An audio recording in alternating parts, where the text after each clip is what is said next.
अस्सलाम वालेकुम दोस्तों,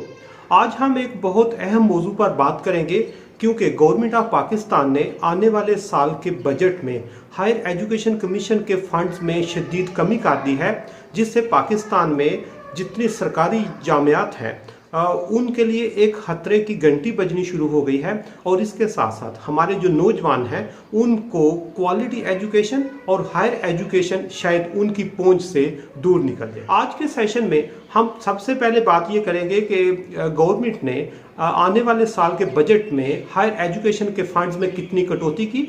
दूसरे नंबर पर इससे यूनिवर्सिटीज़ पर क्या असर पड़ेगा, और तीसरे नंबर पर हम बात करेंगे कि इस फंड्स की कटौती की वजह से हमारा जो नौजवान है वो किस तरह मुतासर होगा। इस टॉपिक पर बात करने से पहले ये बताना बहुत ज़रूरी है कि जिस तरह किसी कंट्री का जो डिफेंस है या उसका तहफ़्फ़ुज़ जो है वो अहम होता है, इसी तरह हायर एजुकेशन जो होती है वो भी उतनी ही अहम होती है, क्योंकि किसी भी मुल्क में जो हायर एजुकेशन है या आला तालीम होती है ये उस कंट्री में रिसर्च एंड डेवलपमेंट में कंट्रीब्यूट करती है, ये वहाँ पर इनोवेटिव एक्टिविटीज़ जो है या इनोवेशन में अपना रोल प्ले करती है। इसके साथ साथ ये आपकी जो लेबर मार्केट होती है उसके लिए जो स्किल्ड लेबर फोर्स है वो प्रिपेयर करके देती है। और इसके साथ साथ एक और जो अहम फंक्शन होता है कि यूनिवर्सिटीज़ जो होती हैं वो किसी भी कंट्री में नॉलेज जनरेशन में अपना रोल प्ले करती हैं, और उससे नए आइडियाज़ आते हैं, नई इनोवेशंस आती हैं,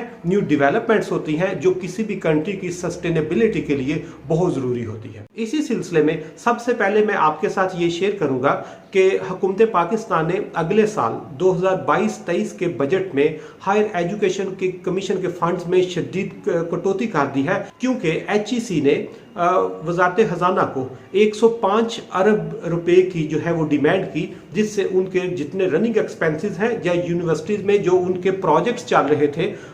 उनके लिए वो इनफ थे। लेकिन वजारत ख़जाना ने 105 अरब की जो डिमांड की उसमें से सिर्फ 30 अरब रुपए अप्रूव किए और HEC को लिख दिया कि आपने अपना बजट 30 अरब रुपए में ही एडजस्ट करना है। और 30 अरब रुपए को अगर आप पिछले साल के बजट के साथ कंपेयर करें तो 2021-22 में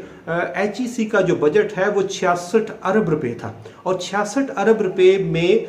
वो ऑस्टेरिटी भी चला रहे थे। HEC ने बहुत सारे अपने प्रोजेक्ट भी मिनिमाइज किए हुए थे, बहुत सारी एक्टिविटीज़ भी उन्होंने काम की और नई हायरिंग पर भी उन्होंने पाबंदी लगाई, क्योंकि 66 अरब में 140 यूनिवर्सिटी चलानी काफ़ी मुश्किल थी। और इस साल जब उन्होंने बजट रिक्वेस्ट की तो उन्होंने ये बजट और कट करके 66 अरब की बजाय अगले साल ज़्यादा करने की बजाय इन्होंने सिर्फ 30 अरब उनके अप्रूव किए। अब 30 अरब में से 140 सरकारी जामियात को चलाना है, कुछ रिसर्च सेंटर्स हैं। इसके अलावा हुकूमत पाकिस्तान ने पिछले साल 18 नई यूनिवर्सिटीज़ के क़याम का भी ऐलान कर दिया है। तो ये कैसे मुमकिन होगा कि यूनिवर्सिटीज़ भी होंगी, रिसर्च सेंटर्स भी होंगे, इसके अलावा 18 नई यूनिवर्सिटीज़ को एस्टैब्लिश भी करना होगा। और हायर एजुकेशन कमीशन के अपने जो प्रोजेक्ट्स हैं जिसमें उनकी ट्रैवल ग्रांट्स होती हैं, जिसमें उनकी इंटरनेशनल कोलैबोरेशंस होती हैं, रिसर्च एंड डेवलपमेंट एक्टिविटीज़ होती हैं, स्टूडेंट को एक्सपोजर देने के लिए उनके कुछ प्रोजेक्ट्स होते हैं, वो सारे कैसे होंगे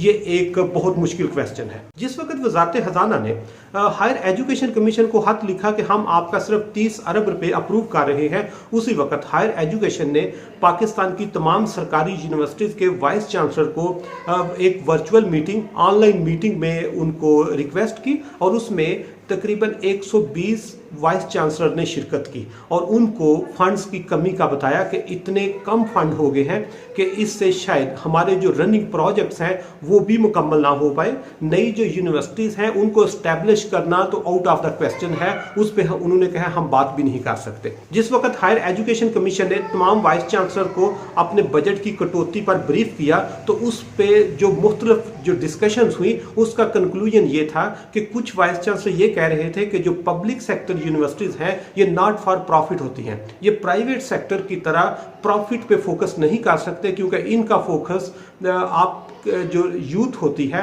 या उस कंट्री की जो आम लोग होते हैं उनको सस्ती और क्वालिटी एजुकेशन इनका टारगेट होता है, ये प्रॉफिट कमाने के लिए नहीं बनती। इसके साथ कुछ लोगों ने ये भी कहा, कुछ वाइस चांसलर ने उसी मीटिंग में, कि अगर HEC उनको रनिंग एक्सपेंसेस या उनके जो मिनिमम वो प्रोजेक्ट चल रहे होते हैं उनके लिए अगर फंड नहीं देगी तो यूनिवर्सिटीज़ का सर्वाइव करना ही मुश्किल है। इसके अलावा कुछ और वाइस चांसलर ने ये कहा कि अगर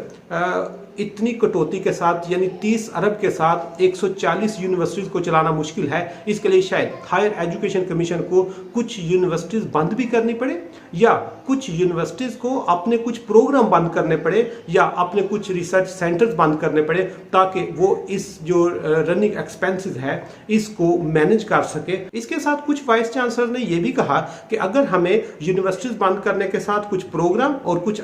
इंस्टीट्यूट जो है वो भी बंद करने पड़े और फिर भी अगर फंड्स मैनेज ना हो पाए तो शायद हमें फैकल्टी में भी कट लगाना पड़े और कुछ जो फैकल्टी मेंबर्स हैं उनको फायर भी करना पड़े। इसलिए हुकूमत पाकिस्तान का बजट में इतना बड़ा कट लगाने से हायर एजुकेशन कमीशन जो है वो एक नई क्राइसिस में आ जाएगी, जिससे सबसे ज़्यादा जो मुतासर होगा वो हमारा यंग लोग मुतासर होंगे, क्योंकि पाकिस्तान में 63% लोग हैं जो अंडर 30 ईयर्स ऑफ एज हैं, जिनको यूनिवर्सिटी डिग्री चाहिए, जिनको स्किल चाहिए, जिसको कुछ ना कुछ रिसर्च एंड डेवलपमेंट में ग्रिप चाहिए होगी, या जो इंटरनेशनल कम्युनिटी में जाके हमारा मोरल अप कर सके। और अगर हायर एजुकेशन कमीशन के बजट में इस तरह कट लगे तो सबसे ज़्यादा जो मुतासरीन होंगे उसमें हमारे यंग लोग होंगे। दूसरे नंबर पर अगर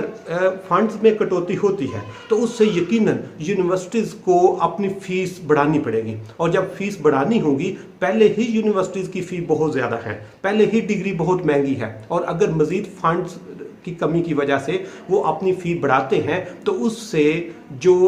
हायर एजुकेशन है वो आम बंदे की पहुंच से निकल जाएगी, जिससे अगेन सोसाइटी में दो तबके होंगे। एक वो होगा जो हायर एजुकेशन अफोर्ड कर सकता है और दूसरा वो तबका होगा जो हायर एजुकेशन अफोर्ड नहीं कर सकता, जिससे कम्युनिटी में एक और इनइक्वालिटी की नई वेव आएगी। इसलिए अगर हायर एजुकेशन कमीशन को हमने सस्टेन करना है तो जिस तरह वाइस चांसलर 120 वाइस चांसलर ने गवर्नमेंट ऑफ पाकिस्तान को रिक्वेस्ट की है कि अगर हमने 105 अरब रुपए की डिमांड की है तो वो हमें रिलीज किए जाए, ताकि हम यूथ को और हायर एजुकेशन को, रिसर्च एंड डेवलपमेंट को और इनोवेशन को सस्टेन कर पाए, क्योंकि ऑलरेडी जो 30 अरब रुपया है ये जीडीपी का 1% भी नहीं बनता, ये 0.04% बनता है, जो इतना कम है कि शायद पूरी दुनिया में हमारा हायर एजुकेशन का बजट सबसे कम हो, जिससे हुकूमत की प्रायोरिटीज़ का भी अंदाज़ा हो जाता है। इसलिए अगर हुकूमत हायर एजुकेशन कमीशन में कट लगाती है तो इसका मतलब है कि हम रिसर्च एंड डेवलपमेंट को भी डिस्करेज कर रहे हैं,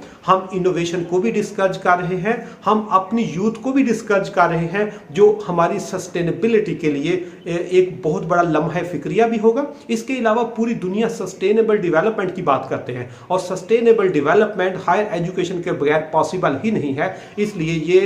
बेहतरीन वक्त है कि जितने अरबाब अख्तियार हैं ये मिलकर एक साइड पर हुकूमत को रिक्वेस्ट करें कि वो इनके फंड्स जो हैं वो